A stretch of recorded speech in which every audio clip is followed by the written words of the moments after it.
part one, that's the title of the talk, but the better title is Modeling Continuous Variables, the Dangers of Discretization. So discretization is a term that you may not have heard before, but it's pretty simple. It's just the process of taking a continuous variable like length or height, weight or time and turning it into something that's discrete, so something that has categories. And if you're looking at a study or reading a paper and you see phrases like split by percentiles, split into equal groups, median splits, one standard deviation is called high, or Z-score categories, they're all just different ways of doing discretization of continuous data.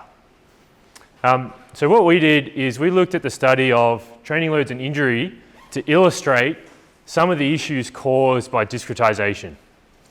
Specifically, we looked at the acute to chronic workload ratio, which is a continuous variable, and injury as a binary outcome, so yes or no, you did or didn't get injured. And the reason we looked at this specifically is because there had been lots of previous studies looking at this same relationship using different modeling strategies. So first thing is we've got a large sample, pooled sample from AFL and soccer of acute to chronic workload ratio values. So as you see, most of the observations are around 1, but you do get it spread out. So this serves as a representative distribution. So for team sport athletes with a big group over maybe a couple of seasons, you would expect the distribution of your workload ratio to look kind of like this. Then what we did, which is a bit different to a normal study, is we simulated, so by drawing 5,000 random samples from that distribution, a hypothetical future study, right? So it's not a real study. And because it's a simulation, we simulated 100 future studies, each of which has 5,000 observations. So think about it as 5,000 player training days. Okay? And then this is the interesting thing we did, is we artificially inserted the injuries. So we put the injuries in following the exact pattern that we pre-specified, right? So we know exactly the relationship in the data, and we analyzed it using 5 different methods. 3 methods that apply discretization that had been used in the previous literature, and 2 methods which didn't, that people hadn't considered before, and then compared some results. The methods specifically are Z-score categories, percentile splits, and then just using arbitrary cut points that we took from papers that had been published before. And the continuous methods, don't worry too much about the terms if you haven't heard them, but they're called cubic splines and fractional polynomials. These aren't made up. These are sort of well-established research methods in other fields, but they hadn't been applied in this sports science domain yet. So all of these have been used multiple times in the existing literature, and these had not been used to study training loads and injury. Okay, so the first scenario is we put the injuries in following exactly the U-shaped curve which people thought might be what's in the data. Okay, so the black line is exactly the risk for every observation. Okay, so we put it in there, we know it is in these simulated data sets. And then we simulated all the injuries so that they followed this U-shaped curve. And we asked, okay, so how well could each of those 5 methods recover that black line? So if the method of analyzing your data is good, it will sort of recreate that black line. So if you use Z-score categories, your models would look like this, sort of jagged step profiles. They can tell that it does sort of go up here and up here, over here. If you use percentiles, you would have found nothing. And if you'd used the arbitrary cut points that other people had used, you also would have realized there is a slight uptick, but you wouldn't have modeled this area of the curve at all. So discretization forces the model to fit an unrealistic step profile. Okay, you don't have any alternative. You've pre-specified that already. And just a reminder, all 3 of these methods have been used repeatedly in the existing studies to look at data like this. If you use cubic splines, they can fit a curve like that very well. They recover the true shape of the injury risk profile. Similarly, with fractional polynomials, they do okay, although they do have some scaling error at the ends. But in general, they quite obviously give much better fits. So that's my first take-home message. Discretization can hide the real relationships in your data. So if you apply it and there is a nice U-shaped curve, you might not even find it. So don't waste all of your hard-earned and hard-collected data by chopping up all your variables. Okay, so we also considered a second scenario, which is, all right, what if the workload ratio has absolutely no influence on injury risk? So everyone is just at like a baseline 3% injury risk, totally independent of your workloads.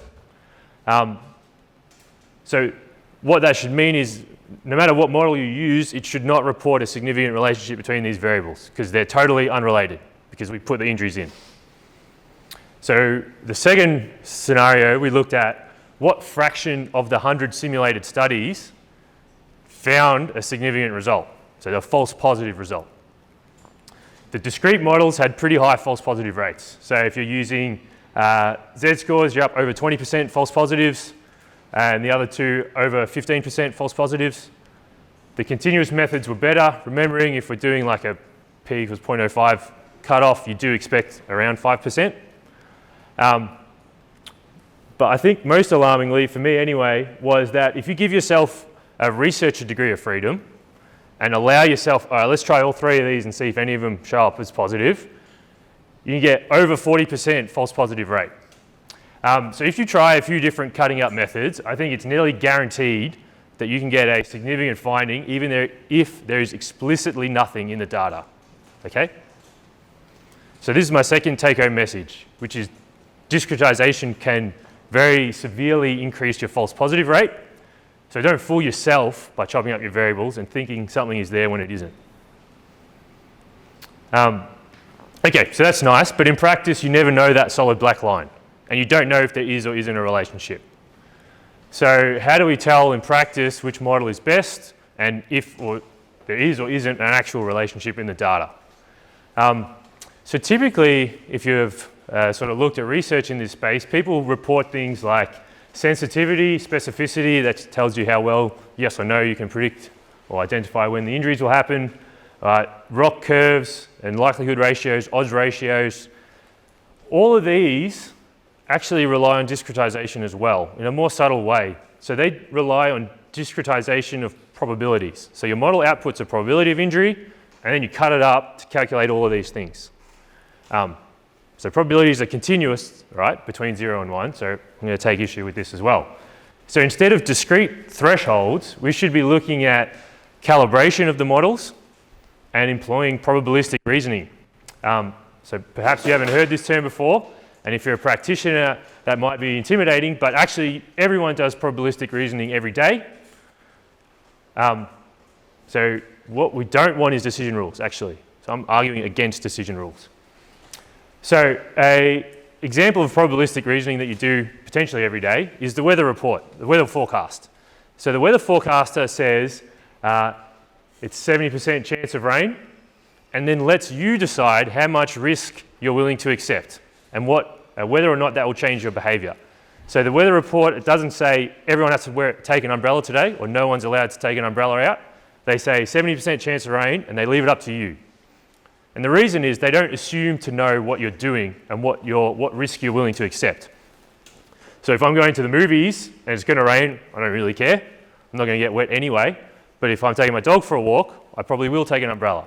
So the predicted chance of rain doesn't change, but my behaviour is very different. So this is probabilistic reasoning. This is how we should be thinking about injury risk modelling.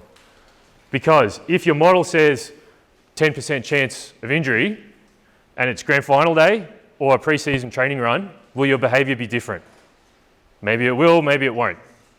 But if you're using a discrete decision threshold, you don't allow yourself to even consider that possibility. So what we should be doing is asking ourselves, are the probabilities well calibrated?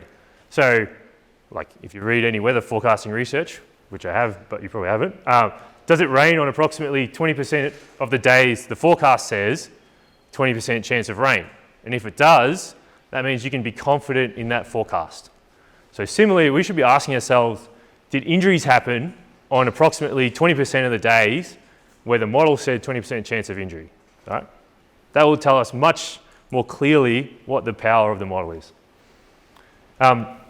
So what actually happens if you use a discrete threshold like area under the rock curve, which applies lots of cutoffs, versus a calibration metric? So now we're going back to those 100 simulated studies. If we, with the U-shaped curve, right, if we try and pick which of those models is the best using the area under the rock curve, what it actually thinks is that in 38 out of 100 simulations, those jagged step profiles were actually better, okay? So what it thinks, rock curves actually think this is better than this, okay? So if you cut up your output, you can't tell, all right, how good the model is doing. If you're using a measure of calibration, it doesn't really ever get fooled, and it can always tell that those spline models are better, okay? So that's my third take-home message. Avoid discretizing your output of your models. So don't make forced decision cutoffs because you won't be able to tell which model is the best anyway. All right, I'm just going to stress this a bit because I think this is really important and we may be missing a lot in this in sports science by doing this. So consider these 100 simulated studies. As you can tell, you get near perfect calibration. The model is very good. It fits nearly perfectly the signal in the data, and this could definitely be used to really effectively manage injury risk because you could be able to tell with a lot of confidence where on this spectrum your players were, okay? All of these studies have a mean AUC of 0.61.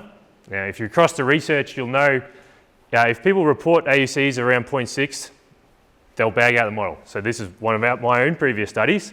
We said the model had poor ability to predict injuries. That's pretty low. An AUC goes up to 1. 1 is perfect. So 0.6 is typically considered bad. This study said reported AUCs 0.5 to 0.6, poor predictive ability. Not appropriate to predict injury, 0.5. The model was classified as low, 0.6. Okay. So we're interpreting this as really bad, okay, because we're not scoring it in the right way. So all of these results are actually true.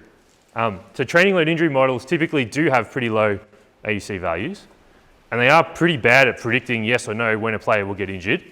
Okay, that's really hard, and at the moment they don't do very well at all. But that's not what we should be looking at. We should be looking at calibration and then applying some sort of probabilistic reasoning, and that may lead to better outcomes. Again, sort of a researcher, so I'm going to be talking a little bit more about research here, but there's sort of been a research pendulum in this space. So at the start, there was far too many researcher degrees of freedom, very high risk of false positive, and sort of inflated claims of what these metrics could do. And then recently there's been a bunch of studies basically saying, okay, yes, we can't predict injuries, these things don't work. Okay, but that's because we've been asking them to do things that we shouldn't expect them to, like predict injury. So we've got to find a middle ground here. We've got to be careful with our choice of metric. There's been other discussions around acute to chronic workload ratio, which I'm not going to go into. I've shown today that you shouldn't cut up your data.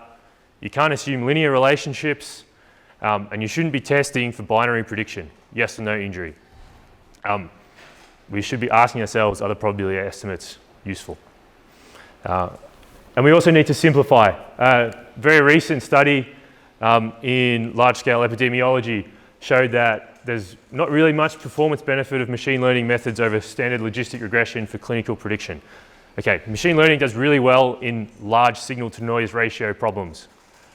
Not so well in subtle things like trying to model injuries or rare diseases.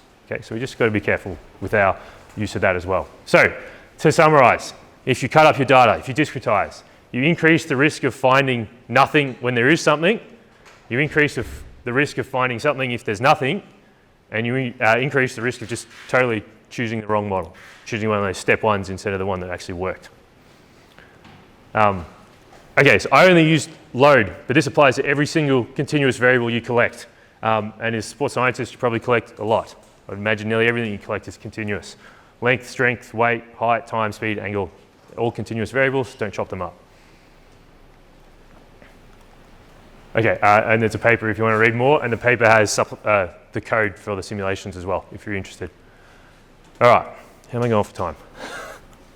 10 minutes. Okay, let's try and do this quick. Part 2 is slightly different.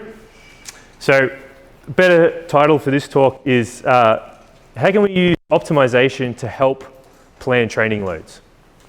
Okay, so I don't claim to be able to find or that there exists an optimal training plan. Okay, so I'm not trying to sell that. But this was something I did in conjunction with an AFL team, and it actually turned out to be quite useful, so I know it can help. So the task of planning training loads is real. As Tanya spoke about before, the coaches plan training before it happens. Okay, and I think some of the methods from some other fields that typically don't get looked at by sports science can really help. Specifically, I'm talking about optimization in applied maths, a field called operations research. Basically, when you look at the task of, you take a real world problem that has decisions and consequences that you can kind of understand. You then have to write the problem out in equations, which is often a very hard step. But once you get to this stage, you can then use a very mature field of maths and computer science to find the best solution to the problem you specified. Okay, so I'm going to go through a simple example. So let's say you're a factory that produces bikes and tricycles, each of which profit a different amount of money. There are 40 hours in a working week that your factory can operate. You can make a maximum of 25 bikes or 15 trikes in an hour. You have enough material to make 500 of each maximum per week. All right, you want to maximize profit. What should you do? Okay, this is a worded problem. This is a real world problem that many businesses would face. And a good solution, and probably the best solution, is to turn to operations research. All right, and we can write this out in the language of operations research. All right, so I'm going to break this down now. So this says we want to maximize 30B plus 50T. So those B and the T are what's called our decision variables. They're the things that we can control, the number of bicycles and tricycles we make. This part of the equation is the objective function. It's the thing we want to maximize or minimize. Okay, in this case, it's our profit. And these things here are our constraints. So there are some rules we can't break. So we can't make negative bicycles and trikes. We can't make more than 500. And this is the time constraint for the 40-hour working week. Okay. So when you combine all these things together, what you have is a constrained optimization problem.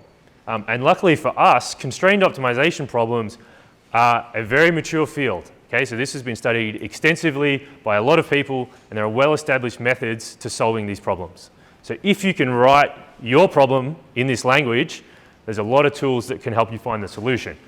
And effectively what they do is there's algorithms that will take your decision variables and your objective function and find the optimal choice. So the decision that you should make to maximize your objective, satisfying all your constraints as well. Okay, so hopefully that's your quick primer to operations research. So what did we do in our study? So we asked, can the task of planning and progressing training loads be formulated as an optimization problem? So can we do that translation from this is a real world task into the language of optimization?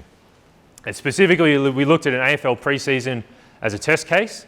The reason being it's a long period of time. So it's like 120-ish days or so in the AFL. So you have lots of decisions, how much training you're going to do each day. And you have, compared to the in-season phase, relatively high amount of freedom in your decisions. Okay, so when you're in season, you get a fixture, you have to play these set days. You kind of know what load you're going to get. Being a player, enough freedom. In pre-season though, this is where teams can start to discriminate themselves. So very broadly, what we're saying is how do we go from day one when the players are in off-season condition, which is not enough to be ready to play AFL, in 125 days to match demands. Okay. So we're now going to write this in the language of optimization. So the decision variable is basically the training you do on each of those 125 days. So it's a bit more of a complex problem. We now have 125 days of pre-season, so we have 125 decision variables. Okay, and each which just represents how much load you're going to program on that day. So this could be like total session distance or high-speed running, which is what we did in our study. We also have some constraints that we know. So this team that I worked with knew they had pre-season matches at days 98, 104, 112, and you have a pretty good idea based on historical data what a pre-season AFL match, what kind of load it imposes, about 11 Ks.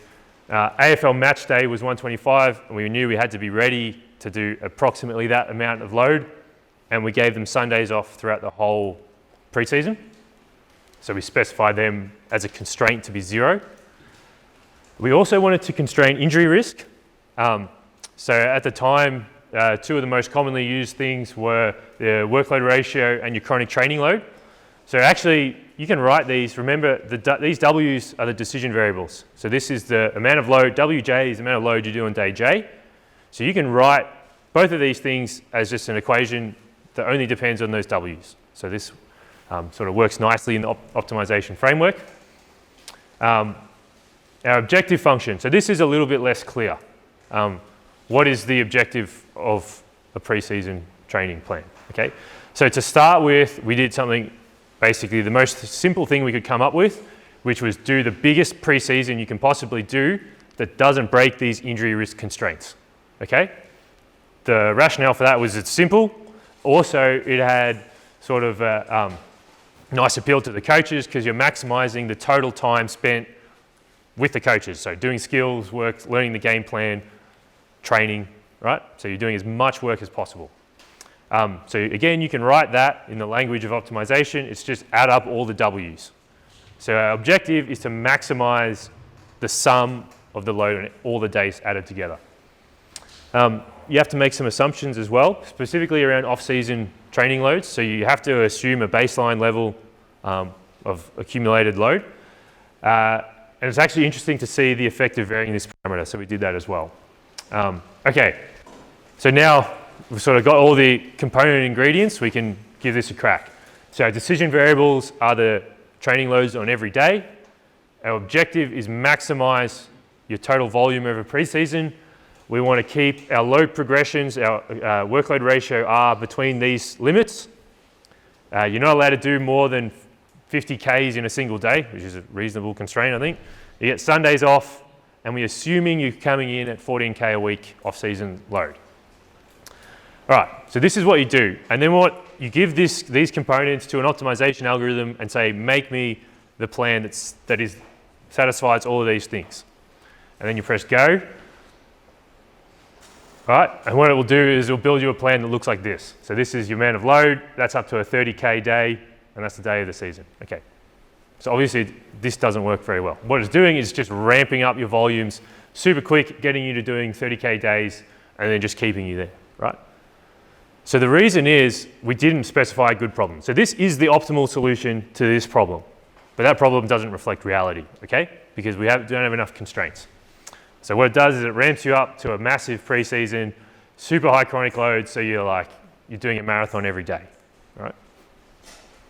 So for attempt 2, is what we needed to do was put in just an upper limit on 3 weekly chronic loads, and this was taken from a paper of AFL in a preseason study, so it's sort of informed by relevant literature. And we had to throw in rest days, so 2 out of every 7 days off, okay? And then when you press go on that, you actually start to get something pretty feasible, okay? So this is as the algorithm is searching through all of those 125 decision variables, adjusting them to maximize this while satisfying all of these constraints. Right, and actually what you get out is about a 450K preseason, which is ballpark for AFL. And your 3-week limit always stays below this, and your workload ratio also stays in that region as well. So the next thing we looked at is, okay, let's try changing it to a more potentially realistic objective function. So we used a simple fitness fatigue model. So basically each training dose was followed by a decrement in performance and then a supercompensation. Right? It's just a simple mathematical relationship. Again, it actually just depends on these W's. So just plug straight in, okay? And now what we want to do is maximize your projected fitness level, your projected performance level at round 1, okay?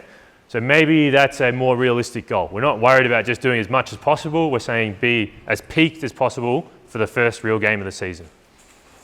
And when you press go on that, again, you start to get a feasible plan. So at the top, this is over the algorithm is iterating, looking for the best solution. It's keeping your acute to chronic workload ratio in the limits we asked it to. And it's also just ramping up your objective function. So it's doing better and better at each iteration. So it's building you a session plan from scratch. Okay? Cool. So it works. So you can take a few pretty simple rules about training progression, define a goal, you press go in the solver, and it gives you the optimal solution. And this is the really critical thing, I want to stress again, to the problem you specified. So the computer is not smart at specifying the problem, you need to do that well. Okay? Otherwise it'll give you a crazy program like marathon every day. Some interesting points of comparison between the if you asked it to maximize total volume versus maximize your round one sort of performance level. In this case, it squeezes in some frequent training leading up to round one to try and sort of eke out a bit more volume, versus this one, it actually gives you like 3 days off. So that will allow the fatigue component of the fitness fatigue model to decay. So it sort of like finds sort of programs in a taper without any concept of that being specified. Interestingly, both are able to reach full match loads before Christmas, which challenged a commonly held belief at the club that we did this with. Okay, but this is just made up program. No one ever actually did it. What's the point of any of this? Okay, so this is critical. Hopefully you're asking yourself this now as well. I think there's a lot of applications. First of all, it allows for really rapid testing of ideas. So if you want to change a parameter, a constraint, or an objective, you can very quickly see the effect. I'm talking about in seconds. So he plans a 120-day preseason in a couple of seconds. Okay. So what this allows you to do is cost-benefit scenarios. How much extra preseason volume could you get if you ask the players to do 50% more work in the off-season? So is it worth fighting that battle? Or how much extra training can we do if we allow a higher acceptable risk tolerance? So we looked at those. So if you ask the players to do 50% more off-season training, the flow-on effect is hardly anything by the end of pre-season. Okay, so if that's a big fight to give them more running over Christmas or when they're on holidays, you don't actually get much benefit out of it. If you looked at high-speed running, which I didn't talk about, but we did as well, just an extra 75 meters of high-speed, it's like sprint work in the off-season, you can, if you follow those sort of safe progression guidelines, get a lot more total sprinting done in the pre-season. Okay, so maybe that is worth sort of that discussion happening. The other thing is this approach is like not specific to AFL. So if you want to program with a different load metric, you just change that parameter. If you want to use a different objective, you just change that.